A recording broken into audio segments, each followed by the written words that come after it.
Every bride imagines a night wrapped in hush and warm light. Mine began with a noise that made the whole world rearrange itself. My name is Leena. I am 34. I have carried this memory like a small stone in my pocket for years. Hard, cold, impossible to ignore. Tonight, I am taking that stone out and setting it on the table. We had spoken for months about ordinary things, about how to hang the curtains, which way the morning sun would fall on the kitchen table, which street vendor made the best samosas. Those details felt like proof that a future could exist. Quiet, reliable, ordinary. Ethan had a patient way of offering those proofs. He could make the kettle whistle perfectly, take 2 cups at a time without spilling, fold the laundry the way my mother showed him once, and then laugh about remembering it wrong. I loved him for the small demonstrations. I loved him for the way he listened. That made his secret feel impossible in a place where listening had been his best talent. The wedding day smelled of rice and jasmine and old perfume.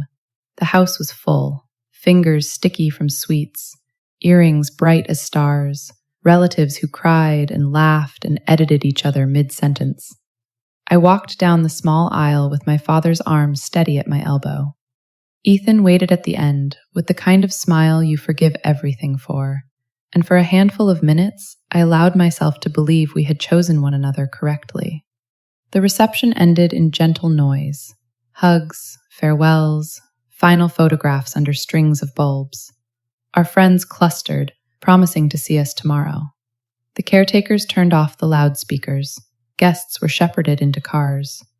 The house quieted like a held breath.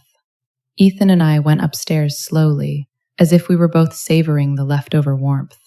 The bridal suite had been made soft. Cushions, petals, light filtered through gauze curtains. I remember the weight of the silk against my legs, the small jangle of my anklet, and Ethan's fingers brushing my hair as if to smooth something no one could see. He said he would step out for a moment. He kissed my forehead like a benediction. He said, "I'll be right back." There was nothing in his voice that warned me, nothing to indicate the hollow he would leave behind. I sat on the bed. I watched the door close. Time at first was ordinary. 10 minutes, a small text he didn't answer, an animal sound outside, a car passing on the street. Then the waiting creaked into something else. The lights in the hallway seemed dimmer. A clock somewhere clicked louder. The absurdity of feeling abandoned on the night I had been promised forever stung deeper and cleaner than I expected. At exactly 12:15, my phone would later show me the time, I heard a noise from the corridor. A muffled sound, quick laughter, the rustle of cloth. Then, under it, a whispering whisper. 2 voices close together, the kind of low voice you use when you're sharing something you are ashamed of sharing in the open. It was Ethan's voice, lower than usual, smoother somehow, talking in a tone I had only ever heard when he thought no one could study him. A woman's answer reached me, tremulous, urgent, almost pleading. Something inside me unspooled. I rose without thinking. Barefoot, my dress whispering against the floor, I moved to the doorway. The light in the corridor painted pools of gold on the rug. The voices threaded into words. "Not tonight," Ethan whispered. "You promised," the woman said back. "You promised it would be finished before she ever walked down the aisle." The promise. The word lodged in me like a needle. There are promises you make to build a life, and promises you make to bury another life. It is one of the cruelties of the world that they often sound the same until you listen carefully. I did not storm or shout. I pressed my back to the doorframe. My hands shook so that I hardly felt them at first. I heard the slow, mortal question forming behind my chest. How long had this been happening? How many quiet phone calls? How many secret arrangements? How many nights of this life that had the word us written on it, but in truth was a ledger for someone else? The door cracked. Someone moved into the light. It was a face I recognized from photographs. The other woman who had smiled at me earlier with a civility that now seemed arranged. Her sari clung to her. She held her dupatta like a shield. Guilt and embarrassment made her eyes large and raw. Ethan stood there too, looking less like the man who once soothed my small anxieties, and more like someone caught between a planned lie and a panicked truth. "Leena," he said, small and immediate. "It isn't what you think." It was exactly what I thought. I folded the word betrayal into my chest and let it sit. There was no dramatic clause. There was no cinematic revelation. There was simply the ordinary fact of the room. My dress, my hair undone at the temple, the scent of jasmine, the woman's uneven breath, Ethan's pale hands. "Oh," the woman said finally. "I'm sorry. I shouldn't have come." The apology was brittle. The words served no purpose except to remind me I had been given one role in someone else's script, the one that didn't require reading the fine print. Ethan tried to explain. He said the usual things: threats, pressure, she came tonight, he had to keep her calm. A version of the word protect passed between them like a worn coin. "I didn't want you to find out like this," he told me, as if that justified the arrangement of my life without my consent. When does protection become possession disguised as care? I asked myself. He turned away. There was a pause in which I imagined every possible reply and found none worthy. Then his mother entered the corridor. She had been at the reception. She looked as if she had aged 10 years in an hour. She did not have to speak to explain her part. Guilt settled in her like an old shawl. "Leena," she began with a tremor, "there are things we thought we could handle. We thought involving you would be..." She could not find the phrase protective, so she said, "safer." She said the woman had been someone Ethan had a connection with. She said the woman had threatened to reveal details that would make life complicated. Business papers, debts, overheard mistakes. She said they had tried to manage it quietly because the family feared scandal. She said she had feared losing me before I had even become theirs. You can hear a woman speak 10,000 times and still not know the depth of what she keeps secret to spare someone else pain. Her words sat like stones. I felt my shoulders harden.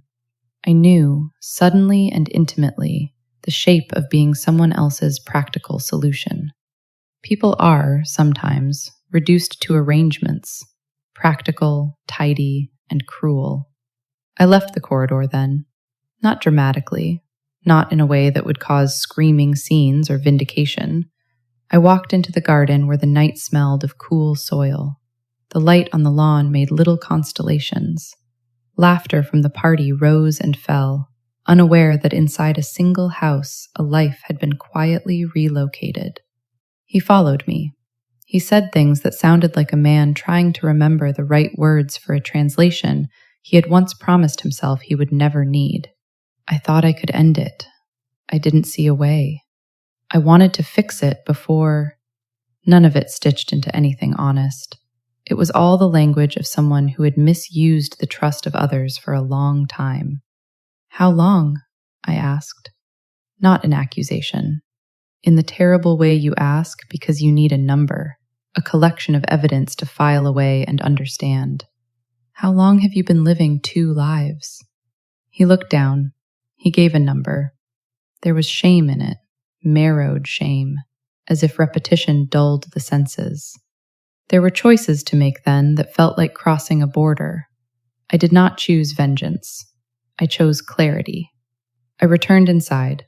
I packed a small bag, not for theatrics, but for need. 1 sari, an extra pair of shoes, my mother's little gold pendant that always smelled faintly of cardamom and soap. I took the photograph of my parents that made my mother look young again. I wrote nothing. I would not make drama my currency. I would not hand out my pain to people who wished to profit from spectacle. There were phone calls to make. There were steps that had to be practical. The law is a cold, procedural space, and in this moment, I wanted cold facts. I called an attorney. I sat in an office with paper and a woman whose voice was calm and firm. "We will protect you," she said. Sometimes protection looks like forms and signatures and a careful set of boxes. It is not romance. It is survival. In the days that followed, the world shifted tone. People who had been at the wedding texted platitudes. Some never bothered to call. A cousin came with a thermos of soup. A friend arrived at the door with 2 sharp cups of tea and a look that said she would not stand for my being dismissed. The small kindnesses that do not bill themselves loud are the ones that keep you from unraveling. I slept badly. At odd hours, my mind replayed the corridor, the crack of light, the voice that insisted on being heard. I woke in the middle of the night and lay in a bed that would no longer be called mine without a little ceremony. Sometimes I thought I would be consumed by rage. Sometimes I believed silence would be my armor. Both were partial truths. What I learned was not how to obliterate a feeling, but how to inhabit it without letting it own the rest of me. Ethan called. He sent messages that read like attempts at barter. "We can work this out," one said. "I can fix it," another. I did not reply.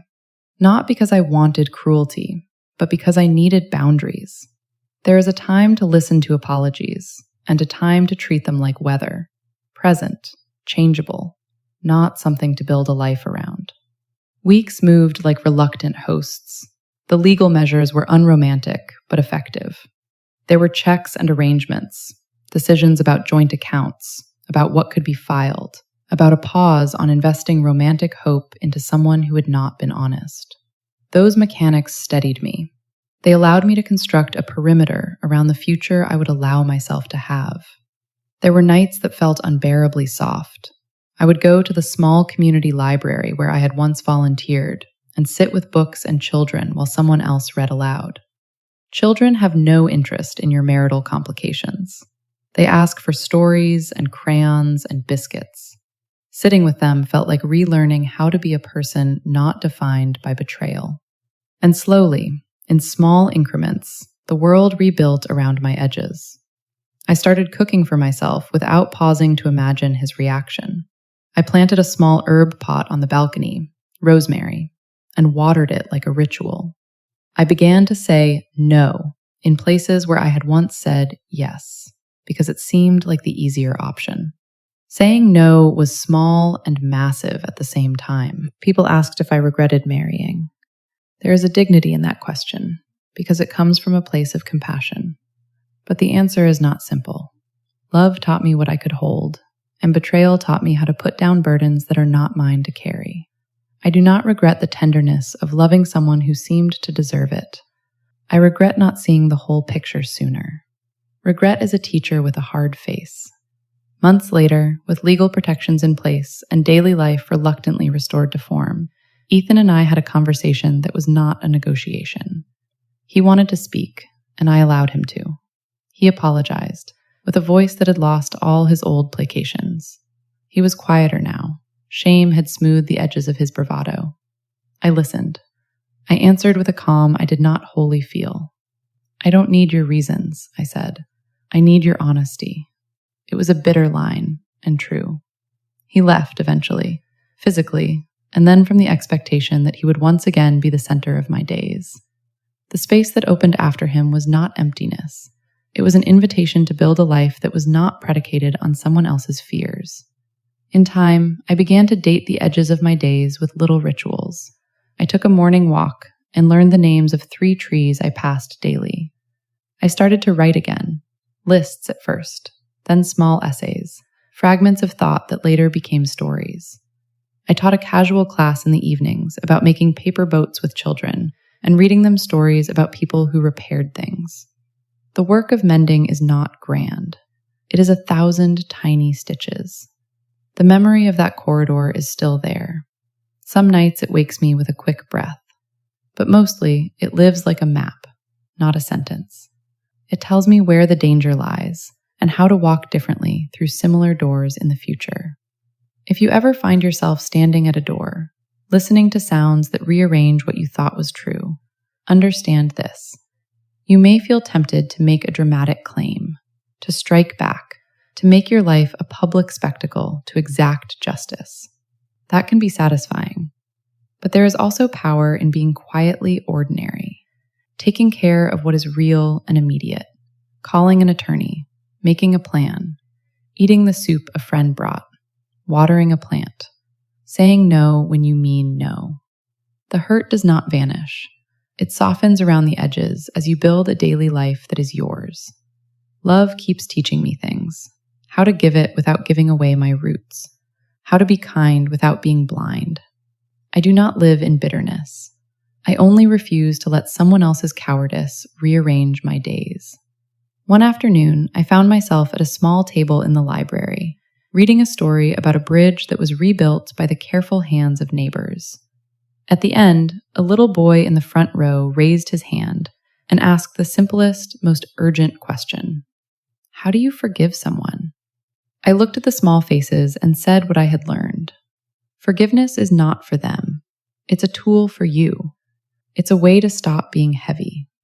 If this story touches you, if the echo of a whisper has ever rearranged your life, please know you are not alone. You can take small steps. You can call someone who will stand with you. You can choose dignity. You can grow rosemary on a balcony and learn that sometimes life tastes better with the scent of it in the air. Thank you for listening. If this episode moved you even a little, please press like, subscribe to the channel, and tell me where you're watching from in the comments. Your support keeps these voices alive.